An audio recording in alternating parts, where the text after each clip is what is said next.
Well, good morning or good afternoon if you're in Italy. I'm really excited that y'all all came online to see my presentation. So to get things started, there we go. I'm going to do a little overview. So heads up, it's not going to be in chronological order. I'm going to start with the summer, jump ahead to the spring, and then end up by talking about my fall in Italy.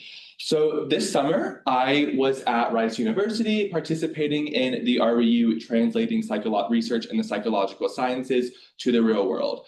And as you can see from these pictures, we'll take care of that when they appear. Okay, as you can see from these pictures, Rice is a gorgeous campus. And at this gorgeous campus, I did a couple of different things.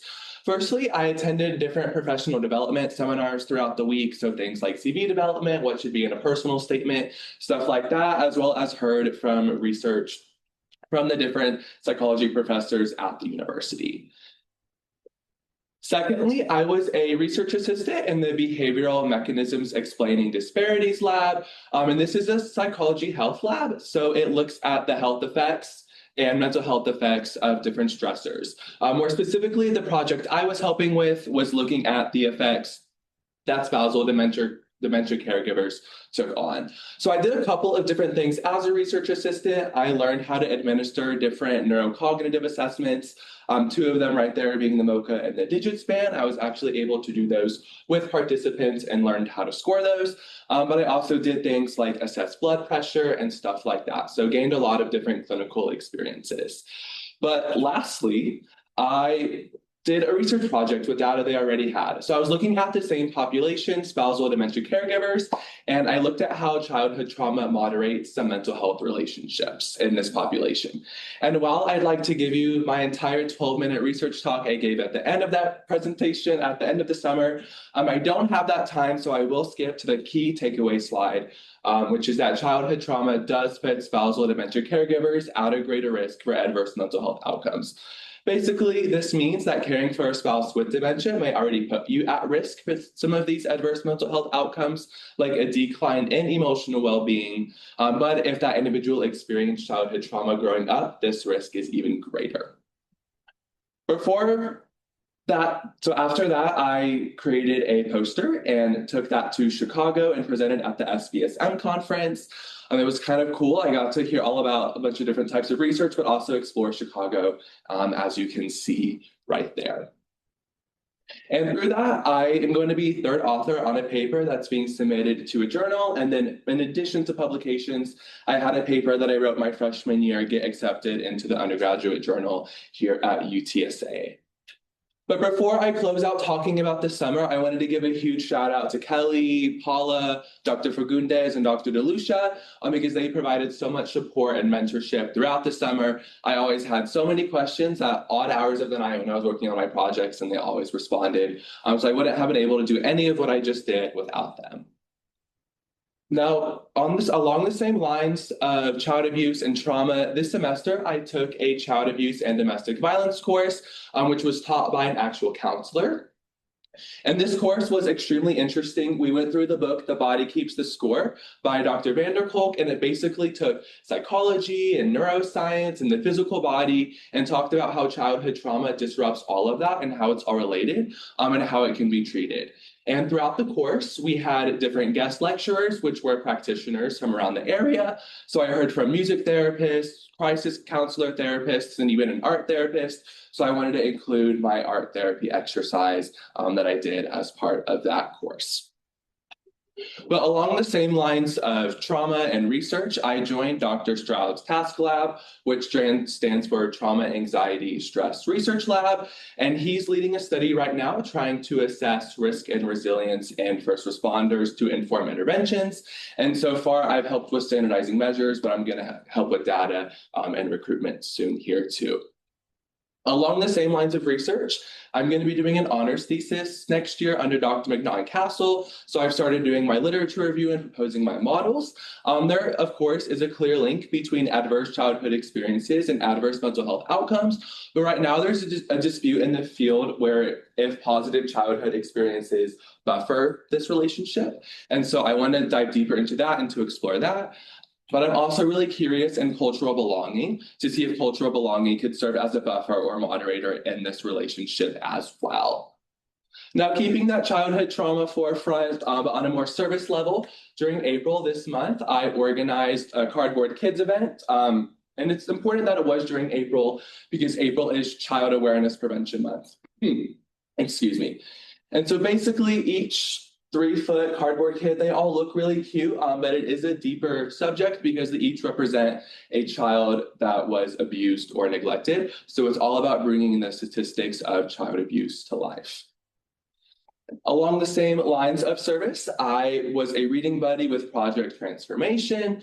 So I read to elementary school kids a couple of times, one-on-one throughout the semester. But of course, I also volunteered with the Top Scholar Student Organization. So whether that be at the food bank or picking up trash with Adopt a Spot, I definitely volunteered there. Additionally, with TSSO, I was the director of communication. So basically what this means is that every Monday, I sent a very long email to every top scholar with a bunch of important dates and updates. And that concludes my spring. But now I'm really excited to talk to you about my fall. I spent it in Reggio Emilia, Italy, which is a northern central town in Italy, about an hour away from Bologna. It's not an Americanized city, which I like, so I felt like I was very immersed in the culture. And while some people spoke English, not everyone did.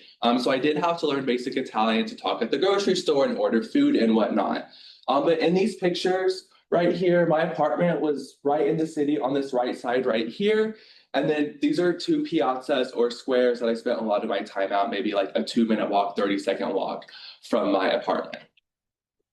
But while I was there, I took courses in the study abroad office at the University of Modena and Reggio Emilia. And as you can see, I took Italian 1, so here's my midterm. And I was really enjoyed these courses. I also took intercultural communication, early childhood education, child development, and neurodiversity and inclusion. And what I loved most about these courses is that there were like 5 to 6 students at most in each course. So while of course there were lectures given to us by the professors, there was so much time for discussion, to talk about the material, to talk about the readings, to talk about our opinions on it. And I think that's what I miss most about the class structures coming back to America. But I did want to show some work for some of the classes to give you all a greater idea of what I did when I was there. So in my child development and early childhood education course, of course, we learned and had lectures, but we also did things like board games to support our learning. And we had a whole unit on outdoor education and the importance of that. So we had a lesson where we went outside in the park across from the classroom and did that activity there. And we also did crafts to learn about the Reggio Emilia approach to education, which I want to get into a little deeper. So Reggio Emilia actually developed their own approach to early childhood education after World War II. Basically, some parents came together and said, we want an educational system that teaches students how to actively construct their knowledge so that they're just not passive recipients of what's being told to them. So this approach is all about believing that children are capable of constructing their own knowledge. Therefore, children are given opportunities to construct their own knowledge. And we were able to visit and have a field trip at a site where we were able to explore this on a deeper level. So I'll talk about these 2 pictures right here. These are like ateliers or labs of light. So basically, teachers would set up these spaces and children would walk in and be able to interact with these materials. So looking at this middle picture right here, maybe a student moves an item closer or further from the light. They get to see what happens to the shadow and construct that knowledge. Or why is this shadow yellow and this shadow orange? And they get to construct that knowledge. But additionally, this approach believes in the 100 languages of children, which basically means that children have a bunch of different ways of expressing themselves. And so when you walk into a classroom and each child is working on the same craft, each craft is going to look different because children are given so many different materials, some of which you can see here, to make that craft. They're not supposed to fit into a box or be a cookie cutter mold. It's however that child wants to express themselves. And I've never heard about this approach before. And so getting to learn about it and actually visit some of these sites were extremely fascinating to me. I also learned about the neurodiversity approach to mental health care. And like with the Reggio Emilia approach, With the learning, we also took a field trip. So we took a field trip to a neurodiversity affirming mental health care clinic, is the best way I can describe it for children. And we actually got to play some of the games that the children would play in their play therapy sessions and talk to some of the practitioners as well. But I wanted to talk more about that neurodiversity approach to mental health care. It is along the same lines of the social model of disability, which says that disability is not intrinsic to an individual, but how society is set up around them. And so, that being said, neurodiversity is like the diversity of human minds and human thinking. So it's very similar to biodiversity, and that biodiversity is important to nature. Neurodiversity is important to society as a whole. However, it does not deny the existence of challenges, but says that societal structures that have marginalized certain individuals are the root of these problems. And so I got to learn about that from these professors and take field trips and engage in that material. And that gave me a totally different perspective from anything I've ever seen here in the States. And lastly, in my intercultural communication course, which was very fitting for my time in Italy, we talked about how different cultures believe, how they think, and how that translates to how they communicate, whether that be through gestures, or if they talk for a lot or talk for a little, or if they arrive on time or if they don't, but also how this shows up in healthcare practices and in business practices. And that was all very fascinating. There's a lot of ethics involved you wouldn't think about, and getting to discuss with the professor and with the students in that course was very interesting. And of course, we also took field trips. This one was to a Tamil temple in Reggio Emilia, and we got to learn about their religion and their culture, which was really fascinating as well. Outside of the classroom, I volunteered a couple of times in the local high school and the English courses there to help the Italian high schoolers with their English. Now, in my opinion, their English was pretty good. I was just there to facilitate conversations with them. And, they told me about their favorite coffee shop and what sports they like and things to do in the city. But outside of all of that, I really emphasized this study, but I was also abroad a lot. I traveled every weekend except the first weekend I was there. And so my iPad came with me to 9 different countries, and there were just some pictures of proof for that, me studying on a 12-hour bus to Germany. So, of course, I traveled all over Italy. I hit Rome and saw the Colosseum. My family came up and we went to Florence. And I made some great friends. Aubrielle and Zoe went to Venice together. So I traveled all over Italy, but I also traveled all over Europe. So I went to France and saw the Eiffel Tower. I visited Madrid in Spain. I went to Oktoberfest in Germany and had amazing strudel. I absolutely love strudel. And I saw the Northern Lights in Norway.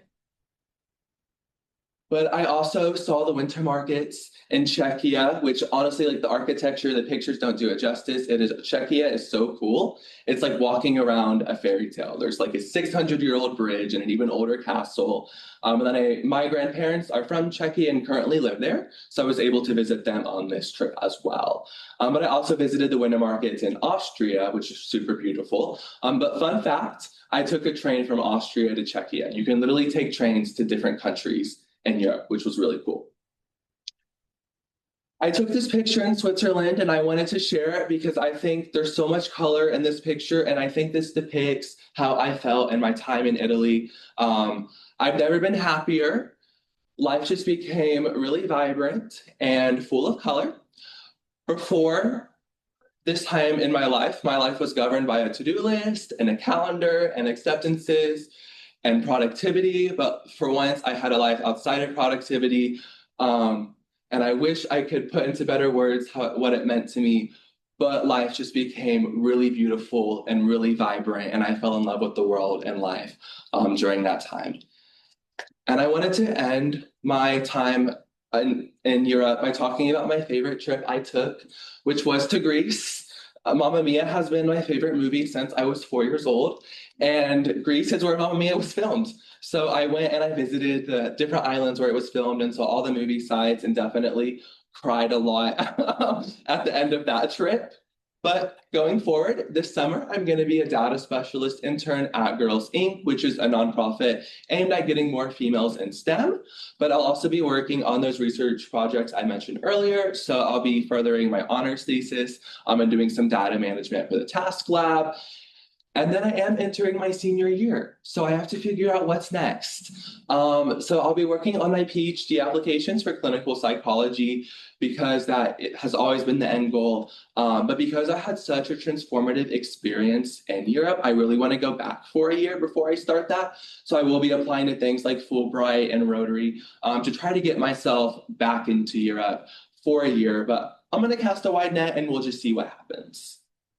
But thank you all on Zoom for coming and in person for coming. And thanks also to my support system, whether they're pictured or not. But that concludes my presentation. Fantastic.